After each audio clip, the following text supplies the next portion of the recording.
बच्चों, आज हम ल्हासा की ओर पाठ पढ़ेंगे, जिसका कि परिचय हमने पिछले वीडियो में जाना था, लेखक परिचय एवं पाठ परिचय। तो पाठ पढ़ने से पहले एक बार फिर से हम इस पाठ के परिचय को पढ़ लेते हैं, इसके बारे में जान लेते हैं। संकलित अंश एक यात्रा वृत्तांत है और इसके लेखक राहुल सांकृत्यायन जी हैं, जो महान विद्वान माने जाते हैं तथा जिन्हें अनेक भाषाओं की जानकारी है, जिन्होंने कहा कि यात्रा से मनोरंजन, ज्ञानवर्धन, अज्ञात स्थलों की जानकारी के साथ साथ भाषा एवं संस्कृति का भी आदान प्रदान होता है। राहुल जी ने विभिन्न स्थानों के भौगोलिक वर्णन के अतिरिक्त वहाँ के जनजीवन की सुंदर झांकी प्रस्तुत की है। तो आज हम ल्हासा की ओर पाठ में भी उनके यात्रा वर्णन के अलावा, वहाँ के स्थानों के वर्णन के अलावा, वहाँ के जनजीवन के बारे में भी जानकारी प्राप्त करेंगे। तो पाठ इस पंक्ति से प्रारंभ होता है कि वह नेपाल से तिब्बत जाने का मुख्य रास्ता है। फरी कलिंपोंग का रास्ता तब नहीं खुला था तो नेपाल ही नहीं, हिंदुस्तान की भी चीज़ें इसी रास्ते तिब्बत जाया करती थी। अर्थात वह नेपाल का रास्ता जहाँ से राहुल सांकृत्यायन जी ने तिब्बत यात्रा की थी 1929-30 में, उस समय भारतीयों को वहाँ से तिब्बत यात्रा करने की अनुमति नहीं थी। तो नेपाल ही नहीं, हिंदुस्तान की भी चीज़ें इसी रास्ते तिब्बत जाया करती थी। यह व्यापारिक ही नहीं, सैनिक रास्ता भी था, इसलिए जगह जगह फौजी चौकियाँ और किले बने हुए हैं, जिनमें कभी चीनी पलटन रहा करती थी। आजकल बहुत से फौजी मकान गिर चुके हैं। दुर्ग के किसी भाग में जहाँ किसानों ने अपना बसेरा बना लिया है, वहाँ कुछ घर आबाद दिखाई पड़ते हैं। ऐसा ही परित्यक्त एक चीनी किला था, परित्यक्त यानी त्यागा हुआ, जिसको अब किसी काम में नहीं लिया जाता। ऐसा एक चीनी किला था। वहाँ लेखक चाय पीने के लिए अपने मित्र के साथ ठहरे। तिब्बत में यात्रियों के लिए बहुत सी तकलीफ़ें हैं तो कुछ आराम की बातें भी।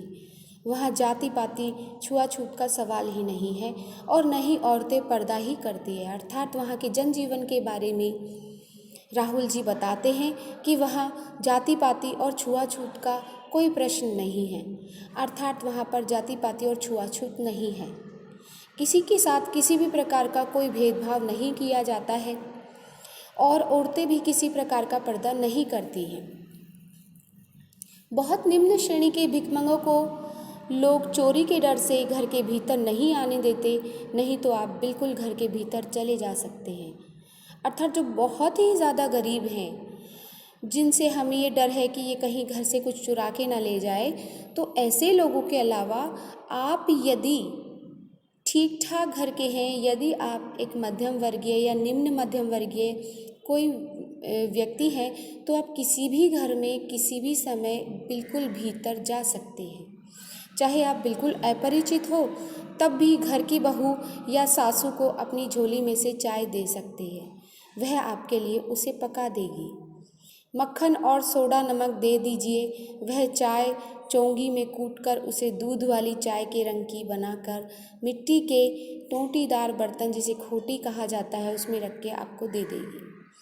यदि बैठक की जगह चूल्हे से दूर है और आपको डर है कि सारा मक्खन आपकी चाय में नहीं पड़ेगा, तो आप खुद जाकर चौंगी में चाय मत कर ला सकते हैं।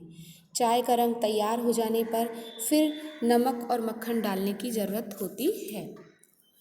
बच्चों, ये था पृष्ठ 25 और इसके बाद मैं इसी वीडियो में आपको पढ़ा रही हूँ आगे कि परित्यक्त चीनी किले से जब लेखक और उनके मित्र चलने लगे तो एक आदमी राहदारी मांगने आया।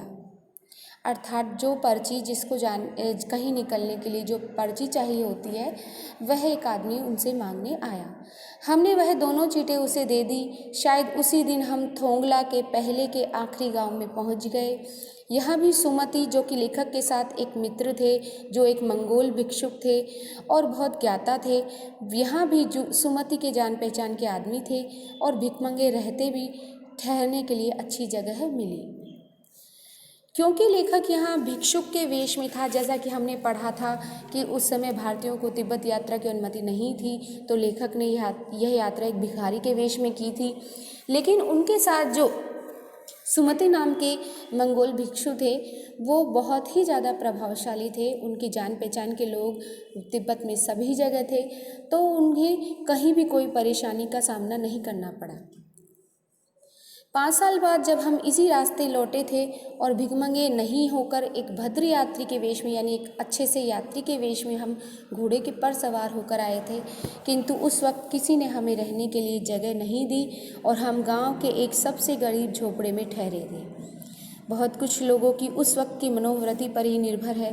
खासकर शाम के वक्त छंग पीकर बहुत कम लोग होश हवास को दुरुस्त रखते हैं। अर्थात तिब्बती संस्कृति के बारे में लेखक बताते हुए कहते हैं कि शाम के समय उनका किया गया व्यवहार उस समय उनके मन की स्थिति पर ही निर्भर है। क्यों? इसके पीछे कारण बताते हुए लेखक कहते हैं कि खासकर शाम के समय तिब्बती लोग छंग, जो कि उनके एक स्थानीय मदिरा, जिसको देसी मदिरा कह सकते हैं, उसको पीकर वो बेहोश पड़े रहते हैं। अर्थात उन्हें किसी प्रकार का भान नहीं रहता, होश नहीं रहता। तो वो उस वक्त जैसा व्यवहार करते हैं वैसा ही उनका व्यवहार, उनकी मनोवृत्ति जैसा ही उनका व्यवहार होता है। अर्थात यदि उन्होंने छंग नहीं पी रखी है तो वे अच्छे से व्यवहार करेंगे, यदि उन्होंने छंग पी रखी है तो वो क्या जाने क्या व्यवहार करें। तो बच्चों, इसके बाद लेखक बताते हैं अब हमें सबसे विकट डांडा थोंगला पार करना था। डांडे तिब्बत में सबसे खतरे की जगह है। डांडे 16-17 हज़ार फीट की ऊंचाई पर होने के कारण उनके दोनों ओर मीलों मीलों तक कोई गांव गिराव नहीं होते। नदियों के मोड़ और पहाड़ के कोनों के कारण बहुत दूर तक आदमी को देखा नहीं जा सकता। डाकुओं के लिए यही सबसे अच्छी जगह है। तिब्बत में गांव में आकर खून हो जाए तब तो खूनी को सजा मिल भी सकती है, लेकिन इन निर्जन स्थानों में मरे हुए आदमियों के लिए कोई परवाह नहीं करता। डांडा बच्चों एक ऊंची ज़मीन है और गांव नीचे रहते हैं। मीलों मीलों तक कोई गांव नहीं होते। 16-17 हज़ार फीट की ऊंचाई होने के कारण गांव से कुछ भी वहां देखा नहीं जा सकता। नदियों के मोड़ रहते हैं, पहाड़ों के कोने रहते हैं, तो बहुत दूर तक हम किसी को देख नहीं सकते। यही डाकुओं के छुपने के लिए सबसे अच्छी जगह है और वे यहाँ आकर लोगों को लूट लेते हैं और उनका सामान आदि लेकर उन्हें मार देते हैं। अब बच्चों, लेखक यहाँ बताते हैं कि यदि गांव में खून हो जाए तब तो खूनी को पुलिस सज़ा भी देगी, पकड़ भी लेगी, लेकिन इन निर्जन स्थानों में जहाँ पर कोई भी आता जाता नहीं है, ऐसे स्थान पर मरे हुए आदमी की कोई परवाह नहीं करता। सरकार, खुफिया विभाग और पुलिस उन पर उतना खर्च नहीं करती और वहाँ गवाह भी तो कोई नहीं मिल सकता कि किसने उसे मारा। और डकैत भी इतने खतरनाक हैं कि पहले आदमी को मार डालते हैं, उसके बाद देखते हैं कि कुछ पैसा है कि नहीं। और तिब्बत में उस समय हथियार का कानून भी नहीं था। बच्चों, ये प्रश्न आपके पीछे प्रश्नावली में भी है कि तिब्बत में हथियार का कानून था या नहीं, अर्थात तिब्बत में हथियार आदि की क्या व्यवस्था थी। तो इसके बारे में लेखक राहुल सांकृत्यायन जी बताते हैं कि तिब्बत में हथियार का कानून नहीं था, अर्थात यहाँ लोग ऐसे पिस्तौल और बंदूक लिए फिरते हैं जैसे कि कोई लाठी डंडा आदि रखता है। डाकू यदि जान से न मारे तो खुद उसे अपने प्राणों का खतरा है, अर्थात यदि डाकू किसी यात्री को ना मारे तो यात्री के पास जो बंदूक या पिस्तौल है उससे वो उसे मार देगा, क्योंकि यहाँ हथियार का कोई भी कानून नहीं है। तो सभी लाठी की तरह पिस्तौल और बंदूक लिए फिरते हैं। गांव में हमें मालूम हुआ कि पिछले ही साल थोंगला के पास खून हो गया। शायद खून की हम उतनी परवाह नहीं करते क्योंकि हम भिकमंगे थे और जहाँ कहीं वैसी सूरत देखते टोपी उतार जीभ निकाल कर कुची कुची दया दया 1 पैसा कहते भीख मांगने लगते।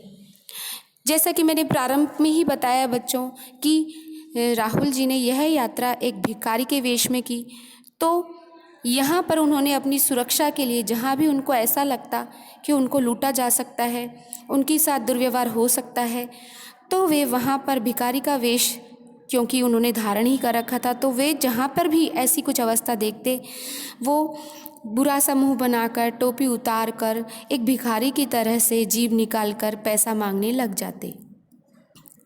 लेकिन पहाड़ की ऊंची चढ़ाई थी, पीठ पर सामान लाद कर कैसे चलते, और अगला पड़ाव 16-17 मील से कम नहीं था। तो मैंने सुमति से कहा, यहाँ से लंकोर के लिए 2 घोड़े कर लो, सामान भी रख लेंगे और चढ़े चलेंगे। अर्थात एक भिखारी होते हुए भी, यानी भिखारी का वेश धारण करते होते हुए भी लेखक ने अपने मित्र सुमति से कहा कि हमें 2 घोड़े रख लेने चाहिए। इससे ये भी अंदेशा था कि डाकू उन्हें यात्री समझकर, पैसे वाला समझकर उन्हें पकड़ ले और उन्हें मार दे, उनका पैसा आदि ले ले। लेकिन फिर भी उन्होंने यह जोखिम लिया, क्योंकि उनके लिए 16-17 मील आगे अकेले जा सकना संभव नहीं था। उनके पास सामान था और इतनी ऊंची चढ़ाई पर जा पाना उनके लिए संभव नहीं था। चलिए बच्चों, आज के लिए इतना ही। पृष्ठ 27 और 28 हम द्वितीय भाग में पढ़ेंगे और उसके पश्चात इनके प्रश्न उत्तरों के बारे में चर्चा करेंगे। आशा है आपको पहला पाठ समझ में आया होगा और उनके प्रश्न उत्तर भी आपने याद कर लिए होंगे। अब मैं आपसे अपेक्षा करती हूँ कि आप पाठ 2 का परिचय, लेखक परिचय और पाठ परिचय दोनों ढंग से पढ़ लें, और आज जो पृष्ठ 25 और 26 मैंने पढ़ाए उसको भी ढंग से पढ़ लें। आज के लिए बच्चों इतना ही।